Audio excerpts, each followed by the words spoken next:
This man was 68 years old when he received a whole life order.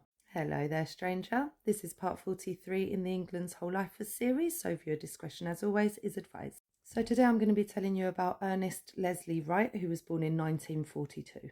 Absolutely nothing on his childhood or upbringing, so we are skipping straight to it. In the summer of 1971, when he was around 29 years old, Wright met a married couple, Trevor and Ruth Hale. The three became friends, but Ruth and Trevor had an unhappy, violent marriage, and Ruth and Wright fell in love and started an affair. During the course of this affair, Ruth became pregnant.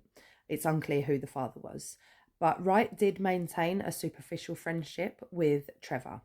And then on or around the 17th of December 1971, Wright would take Trevor's life by beating him in the head with an iron bar.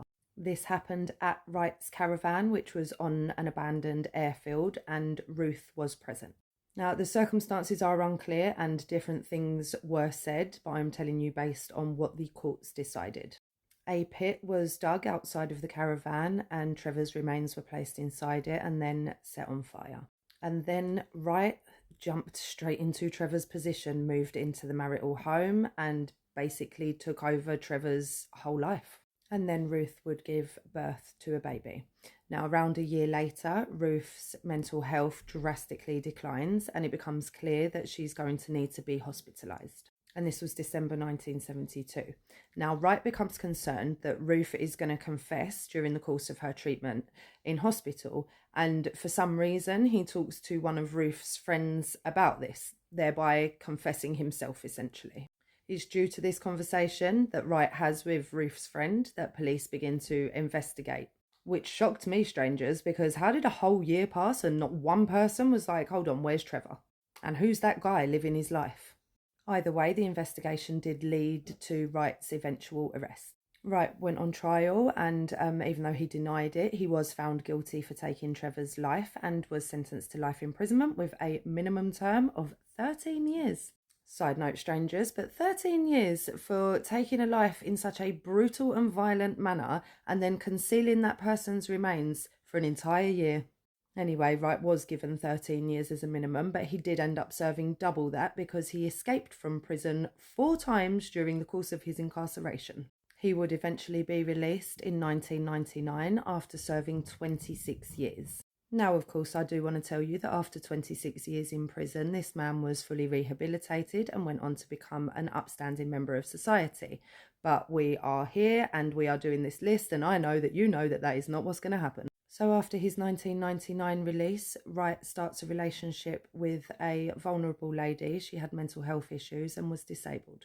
Wright soon took control of this lady's disability benefits, which had previously been looked after by her son, Craig Freer. This caused issues and arguments in the family, presumably because Craig was worried that his vulnerable mother was being exploited and taken advantage of by Wright, but I don't know that for sure. Many years would pass between his initial release in 1999 and then his next crime, and I'm not sure how many of those years were spent in that relationship with Craig's mother. It would be on the 30th of March 2009 that Wright would commit his next brutal attack. Wright disguised himself by wearing a mask and then went to the home of Craig and his partner, Neville Corby. Craig at the time was 31 and his partner Neville was 42. Wright had also taken with him a double-barreled sawn-off pew-pew. He entered the couple's home and started blasting. Both Craig and Neville managed to make it up the stairs, but Wright would follow them and he took Neville's life with 3 shots of that firearm plus a blow to the head. He had also shot Craig in the shoulder, but Craig managed to get into the upstairs bathroom and escape out of the bathroom window and then hide under a neighbour's car to avoid detection. Wright would then take Craig's car from the property, go straight to collect Craig's mother and drive them to a lawyer's office where they would take out an injunction on Neville and Craig.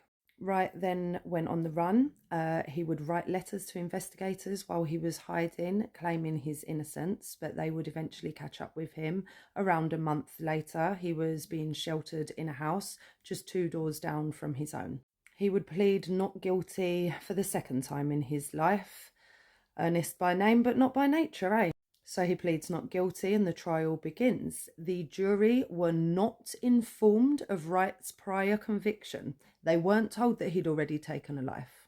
Luckily, it didn't matter and he was found guilty and given a whole life order at the age of 68. 10 years later, he would take a fall in his cell and break his hip. Then he would go on to catch pneumonia and he passed away on the 4th of September 2020. Definitely one of the older ones on the list, but obviously no less dangerous. 39 years went by between the two crimes.